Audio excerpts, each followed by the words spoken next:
my life is shaped by a lot of events, but one of the most powerful was somebody doing these kind acts for my family. When I was 11 years old, we had a really, really tough Thanksgiving where there was no money and no food, and we wouldn't have starved.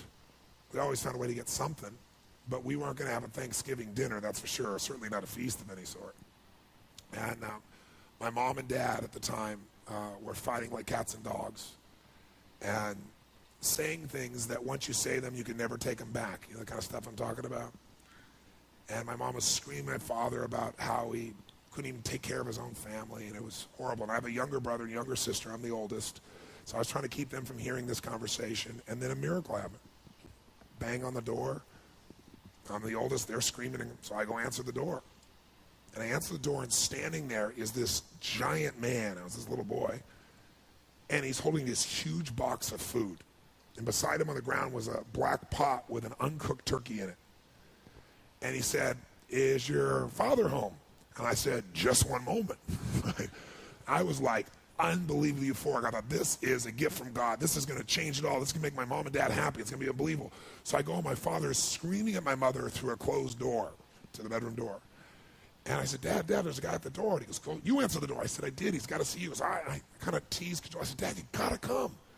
So he said, "Fine." He made one last yell at her, and he walks to the door. And I'm waiting there, just can't waiting to see his face.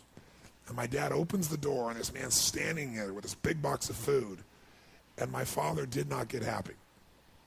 He looked at this man, and he raised his voice to him, and he said, "Look, we don't take charity." And then he took the door to slam it in the man's face. But the man was a good-sized man. He put his foot there and smacked his foot and bounced back open. He said, Sir, this is not charity. Everybody has tough times. Somebody knows you're having a tough time. And they want you to have a magical Thanksgiving. I'm just the delivery guy." He said, "Please take this." And my father said, "We don't take charity." He went to slam it again. And this time the guy put his shoulder against it so he couldn't do it. And then my father's staring at him. It's like these two males starting to get in this intense mode. And one's just trying to give a gift, and I'm freaking. And then the guy said something that I'll never forget, and in moments I wished he hadn't said. But he found a way to force my father. He's holding this thing, and he looked at me, and then he looked at my dad, and he said, "Don't make your family suffer because of your ego." Now my dad's level of energy increased, but he was also trapped. You get it? So he took the food, slammed it on our table, and slammed the door in the man's face and never even thanked him. And I didn't know what to do. Part of me wanted to cry. Part of me was crushed. And I watched my father storm off and went on back to scream at my mother. And I remember that day just thinking, I don't understand. And years later, I began to understand it a little bit. What I began to understand is that you look at a person's life, and it's like so much in life you could be joyous about. Like I wanted to smile, you know what I mean? Even now I can remember it. I wanted to smile about this great gift, but now I couldn't even smile because it would make him angry. And then I thought, years I figured out, our whole life is shaped by decisions. That's what we've talked about today, right?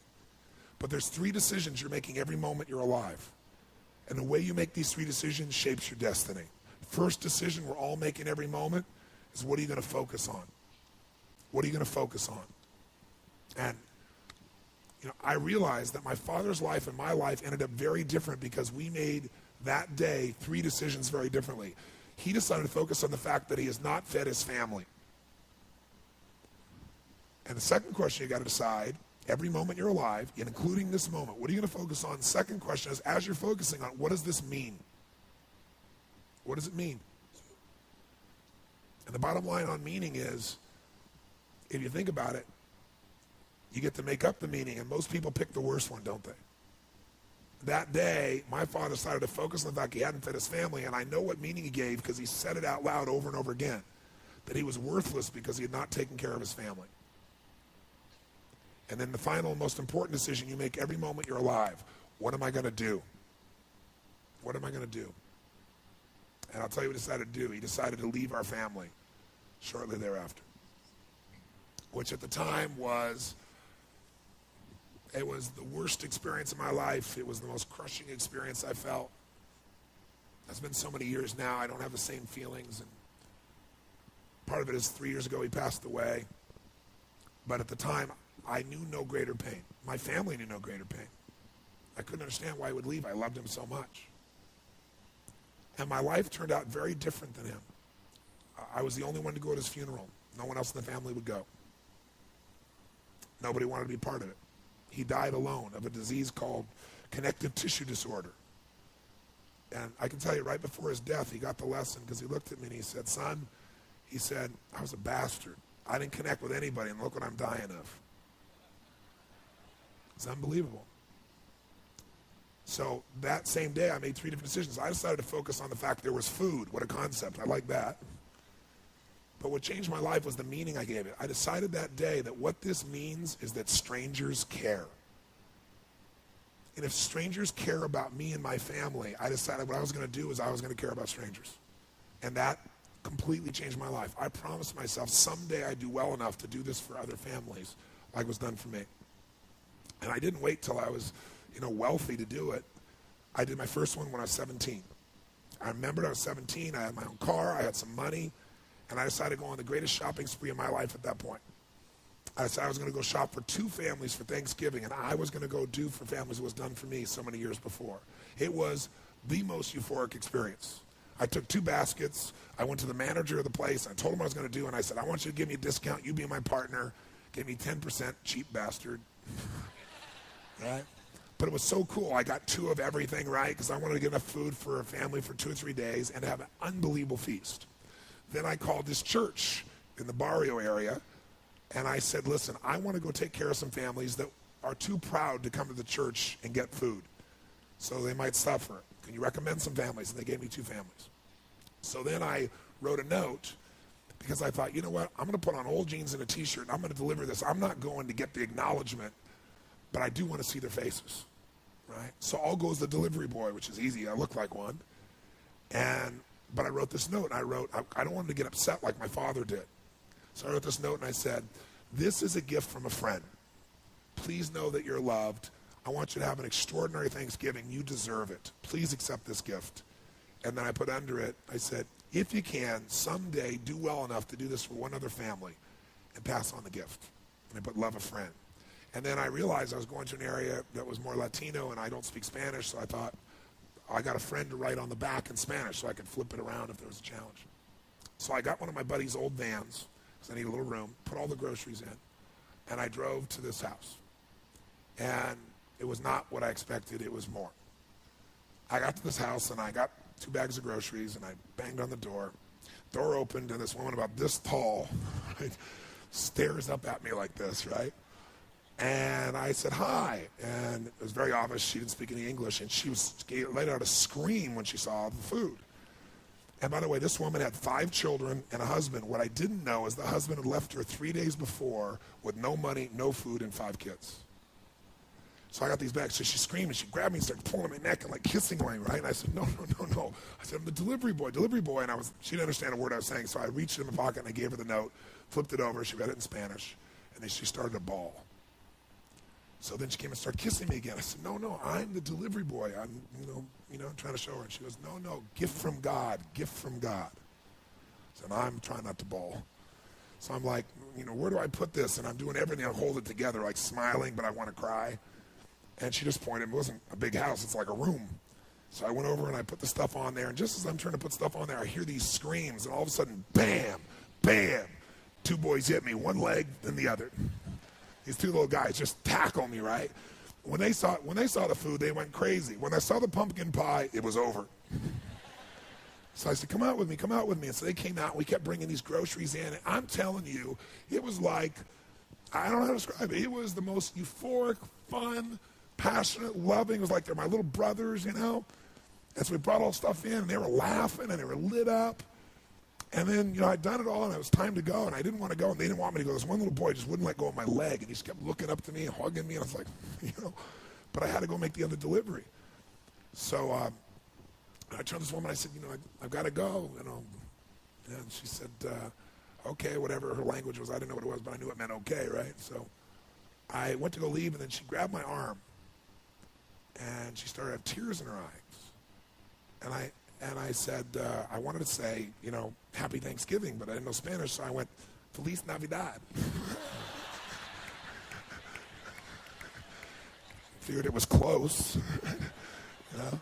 And she started she went from crying to laughing, right? And then she grabbed and gave me this big hug, and the kids gave me these hugs. And I remember I got out and I walked off, and they were all standing on the porch.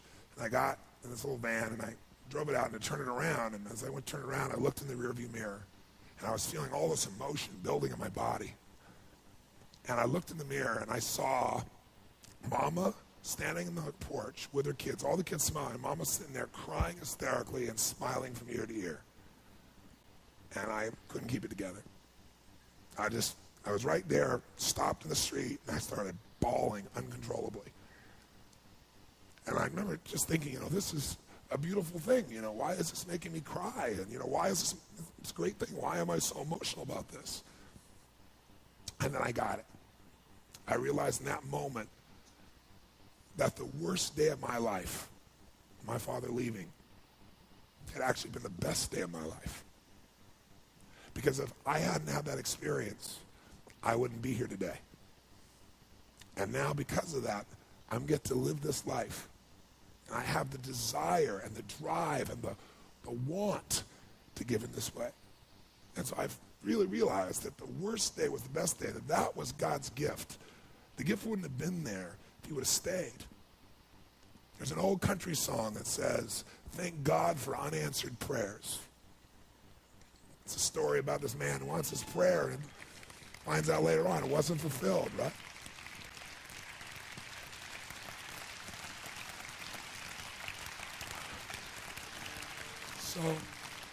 So I tell you the story for a couple reasons. One is, if you want to change your life, figure out how your worst day was your best day. It'll change everything, because it is if you look for it. If you find the deeper meaning, it is. There's something in you that wouldn't be there without it. And the second reason is because I want to recruit your soul. Not for your money or business. I want to recruit you in this action of going and making a difference. I want to recruit you for you, because I know if you go do a few of these things, you'll get hooked, and you'll make it a ritual, and it'll change your life. Whatever things you do in your life, this is what it's really about. And, it won't be long before it'll be Thanksgiving here, and we still do this. I start out the first year, I fed 2 families, and the next year I fed 4. I'm going to double it. Next year I did 8, which was a lot of work. And I didn't tell anybody what I was doing, because I wasn't doing it for acknowledgement. I was doing it because it was right. But after a while, I thought I could use some help. So I got my friends together and said, instead of just going and having turkey, let's give thanks. Let's go build baskets with food and great stuff, and let's deliver it to people. Then we'll come in and have a big dinner, and we'll talk about what we're grateful for and have our dinner. And so we did it, and it became a ritual, and it grew. And then I built some companies, and all my employees got involved. And then about 14, 15 years ago, I started my foundation. And last year, we fed over 1 million people now in 9 countries around the world, on Christmas and Thanksgiving. It's been a pretty amazing experience, right? Thank you. Thank you. Thank you. Thank you. Thank you. So I thank you for your applause. I wasn't telling you for that reason. I want to recruit you. And you can give your money, but I'd much prefer if you would just go deliver the food. Because I'll tell you what's great. You'll be changed by that. It's easy to give money. But when you enter an environment and you give, you don't give as the giver. You go as the delivery person, but you're really the one that made it. It'll absolutely change your life.